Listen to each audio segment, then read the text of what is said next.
जब हमारे देश में कारगिल का युद्ध चल रहा था तो उस समय एक वीर योद्धा ऐसा था जिसने अकेले दम पाकिस्तानी सैनिकों के 4-4 बंकर बर्बाद किए थे एवं युद्ध के मैदान में अप्रतिम शौर्य का प्रदर्शन करते हुए शहीद हो गया था। उस वीर को हमारे देश में शौर्य का सबसे बड़ा सम्मान परमवीर चक्र प्रदान किया जाता है। मैं उस वीर जिसका नाम होता है परमवीर शहीद कैप्टन मनोज पांडे, मैं उस वीर की गौरव गाथा आप लोगों के समक्ष रखता हूं और दावा करता हूं कि अगर आप लोगों ने इस कविता को अच्छे से सुना तो इस कविता को सुनते समय आप सीधे आज से 25 वर्ष पूर्व कारगिल के युद्ध के मैदान में होंगे। मैं कविता पढ़ता हूं, सुनिएगा। इस वीर प्रसूता माटी ने ना जाने कितने वीर जने, इस वीर प्रसूता माटी ने ना जाने कितने वीर जने, मातृभूमि पर मिटने वाले इसने अगणित रणधीर जने। वीर भरत को जन्म दिया तो भीष्म पार्थ को भी जन्मा, कभी जनी है लक्ष्मीबाई कभी जनी है चिन्नम्मा, और सावित्री सी सती जनी तो पन्ना सा बलिदान जना, और घास की रोटी खाने वाला राणा वीर महान जना, छत्रपति सा वीर मराठा पृथ्वीराज चौहान जना, मातृभूमि के लिए समर्पित गुरु गोविंद सा मान जना, राजगुरु सुखदेव भगत सिंह जैसे वीर सपूत जने, चंद्रशेखर आजाद सरीखे अगणित इसने पूत जने, और जैसे इस अनंत में अनगिन टिमटिम करते तारे हैं वैसे ही इस मां ने जन्मे अगणित वीर सितारे हैं। उन्हीं सितारों के संग जगमग वह भी एक सितारा है जिसने मातृभूमि के हित अपने प्राणों को वारा है, और दीप्तमान उस तारे की, दीप्तमान उस तारे की अब आभा तुम्हें दिखाता हूं, कैप्टन मनोज पांडे जी की यश गाथा को गाता हूं, कैप्टन मनोज पांडे जी की यश गाथा को गाता हूं। कि उस दिन जनपद सीतापुर का रूधा गांव धन्य हुआ, उस दिन जनपद सीतापुर का रूधा गांव धन्य हुआ, जब गोपी पांडे जी के घर उस बालक का जन्म हुआ। साथियों, मैं यहां पर आप लोगों को एक बात बताना चाहूंगा। साथियों, जब शहीद होने के उपरांत कैप्टन मनोज पांडे जी की डायरी खोली गई तो उन्होंने अपनी डायरी में अंग्रेजी में एक वाक्य लिखा था। उन्होंने लिखा था, if death strikes before I prove my blood I swear I will kill death. अर्थात यदि मेरा शौर्य सिद्ध करने से पूर्व मेरी मृत्यु आई तो मैं कसम खाता हूं, मैं संकल्प लेता हूं कि मैं अपनी मौत को भी मार दूंगा। उस वीर की गौरव गाथा सुनिएगा, मैं आगे पढ़ता हूं कि उस दिन जनपद सीतापुर का रूधा गांव धन्य हुआ, उस दिन जनपद सीतापुर का रूधा गांव धन्य हुआ, जब गोपी पांडे जी के घर उस बालक का जन्म हुआ। मातु मोहिनी देवी भी मन में अतिशय हर्षाई थी, दिव्यमयी वह बालक पाकर घर में खुशियां छाई थी। कहते हैं कि बचपन से ही पांव पूत के दिखते हैं, अपने जीवन के मानक वह बचपन से ही लिखते हैं, और बचपन से ही बालक मनोज अतिशय प्रतिभा का स्वामी था, जिस पर चलते सूरवीर, जिस पर चलते सूरवीर वह उस पथ का अनुगामी था। बचपन से ही उसका तनमन मातृभूमि हित अर्पित था, भारत मां की सेवा में जीवन संपूर्ण समर्पित था, और सेना में भर्ती होने के स्वप्न सजोया करता था, परमवीर बनने का मन में भाव पिरोया करता था, परमवीर बनने का मन में भाव पिरोया करता था। साथियों, मैंने ये बात क्यों कही कि परमवीर बनने का मन में भाव पिरोया करता था? आज से 25 वर्ष पूर्व जो हमारे देश में इंजीनियरिंग का बहुत बड़ा क्रेज था, उस समय कैप्टन मनोज पांडे जी ने आईआईटी एवं एनडीए दोनों परीक्षाएं एक साथ उत्तीर्ण की थी। यदि वो चाहते तो एक इंजीनियर बनते और आराम के साथ अपनी जिंदगी व्यतीत करते। उस वीर पुत्र ने राष्ट्र सेवा का व्रत ले रखा था, अतः उन्होंने एनडीए ज्वाइन किया। जब वो साक्षात्कार के लिए साक्षात्कार की टीम के समक्ष थे तो एक अधिकारी ने उनसे प्रश्न किया। उसने कहा, तुम सेना में क्यों भर्ती होना चाहते हो?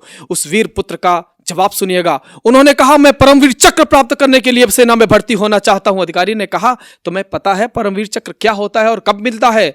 उन्होंने कहा, जी हां, मुझे पता है परमवीर चक्र क्या होता है, और मुझे यह भी पता है कि परमवीर चक्र ज्यादातर शहीद होने के उपरांत ही मिलता है, परंतु यदि मुझे सेना में भर्ती किया गया तो मैं पूरा प्रयास करूंगा कि अपने जीते जी ही परमवीर चक्र प्राप्त कर सकूं। उस वीर की गाथा मैं आगे पढ़ता हूं, सुनिएगा। और तभी उन्हें सेना में भर्ती कर लिया जाता है। सेना में भर्ती होते हैं। उनकी 4 वर्ष की सर्विस के उपरांत कारगिल का युद्ध छिड़ जाता है। उन्हें एक सैन्य टुकड़ी का संचालक बनाकर खालूबार सेक्टर में युद्ध के लिए भेजा जाता है। वो सैनिक टुकड़ी का संचालन करते हुए रात्रि के समय युद्ध के मैदान पर जा रहे हैं। मैं आगे की गाथा आपको अपनी कविता के माध्यम से सुनाता हूं, सुनिएगा।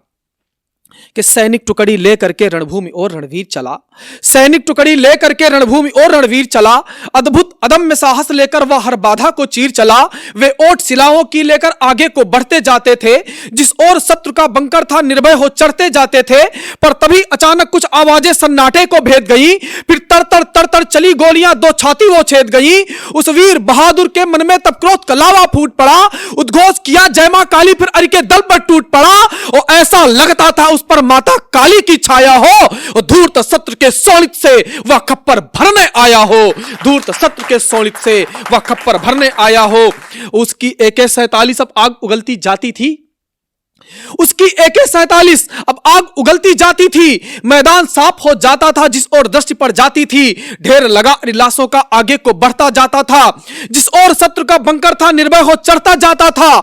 बंकर के निकट पहुंच करके उस पर हथगोला फेंक दिया, पर तभी एक अरिगोली ने उनके कंधे को भेद दिया, पर तभी एक अरिगोली ने उनके कंधे को भेद दिया। देख दृश्य यह आंखों से रह गए वहां पर सब स्तब्ध, देख दृश्य ये आंखों से रह गए वहां पर सब स्तब्ध। लेकिन गूंज उठा फिर से जय मां काली उद्घोष शब्द।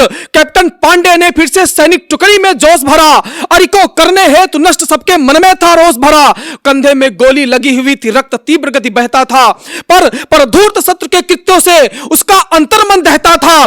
धिक्कार उठा फटकार उठा, वह दुश्मन पर ललकार उठा। और ऐसा लगता जैसे कोई घायल विस्तर फुफकार उठा, ऐसा लगता जैसे कोई घायल विस्तर फुफकार उठा। फिर धम्म धम्म बरसे गोले, तर चलती गोली।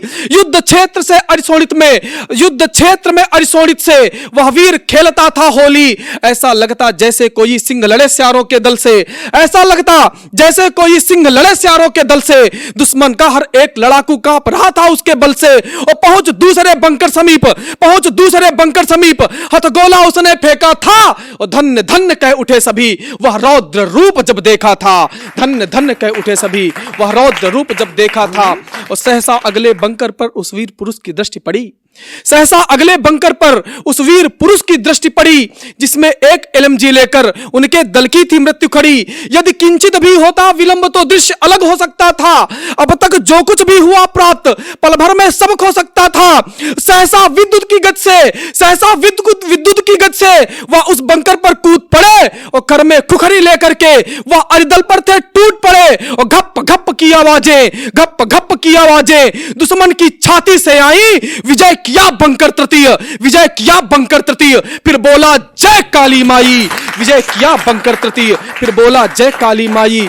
और रक्तस्राव हो चुका बहुत था अब तक उनके घावों से, रक्तस्राव हो चुका बहुत था अब तक उनके घावों से, एवं शक्ति भी क्षीण हो चुकी, मुश्किल था चलना पांवों से। लेकिन प्रबल आत्मबल ने था नई शक्ति संचरित किया, और बढ़ चला चतुर्थ बंकर समीप, जय मां काली गुंजरित किया। फिर युद्ध किया उसने ऐसा और बिछा दी लाशें थी। वह दृश्य देख विस्मयकारी, थम गई सभी की सांसें थी। और दुश्मन पर ऐसे टूट पड़ा था जैसे गरुड़ सपोलों पर, दुश्मन पर ऐसे टूट पड़ा था जैसे गरुड़ सपोलों पर। गोले पर गोले बरस रहे, चल रहा अग्नि के सोलों पर। और बंकर के पास पहुंच करके उस पर हथगोला फेंक दिया, पर तभी एक अरिगोली ने उनके सीने को भेद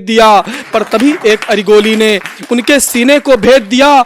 उस ओर शत्रु का नाश हुआ, इस ओर गिरा वह पृथ्वी पर, उस ओर शत्रु का नाश हुआ, इस ओर गिरा हुआ पृथ्वी पर। फिर बोला सैनिक टुकड़ी से मुट्ठी भर मिट्टी लेकर, है कसम मुझे इस मिट्टी की, तब तक नहीं मरूंगा मैं, और जीत नहीं जब तक मिल जाती प्राणों को नहीं तजूंगा मैं, जीत नहीं जब तक मिल जाती प्राणों को नहीं तजूंगा मैं। उस परमवीर की जीवटता ने सबके मन में था जोश भरा, अरि को करने हेतु नष्ट सबके मन में था रोष भरा। उन क्रोधित नरसिंहों ने पूरे अरिदल का था नाश किया, दो बंकर जो थे बचे हुए उनका संपूर्ण विनाश किया। फिर राष्ट्र पताका लेकर के विजयी चोटी पर फहराया, सैल्यूट किया उसने अंतिम, अंधियारा आंखों में गहराया, और जीवन ज्योति बुझा करके राष्ट्र दीप प्रज्वलित किया। जीवन ज्योति बुझा करके राष्ट्र दीप प्रज्वलित किया। वीरों के कुसुमित उपवन को उसने फिर से पल्लवित किया। और धन्य हो गई आज लेखनी लिखकर वीरों का शौर्यगान। नमन कोट सा है उनको, नमन कोट सा है उनको, जो कर गए राष्ट्र हित देहदान। उनके चरणों की पावन माटी, उनके चरणों की पावन माटी मेरे मस्तक का चंदन है। दीक्षित की यह कलम कर रही, उनका सत सत अभिनंदन है। दीक्षित की यह कलम कर रही, उनका सत सत अभिनंदन है। और तेरी यश गाथा उपजाएगी, तेरी यश गाथा उपजाएगी। हर मनुज हृदय में दिव्य ओज है। तुमको सत सत बार नमन हे परमवीर कैप्टन मनोज, है तुमको सत सत बार नमन हे परमवीर कैप्टन मनोज।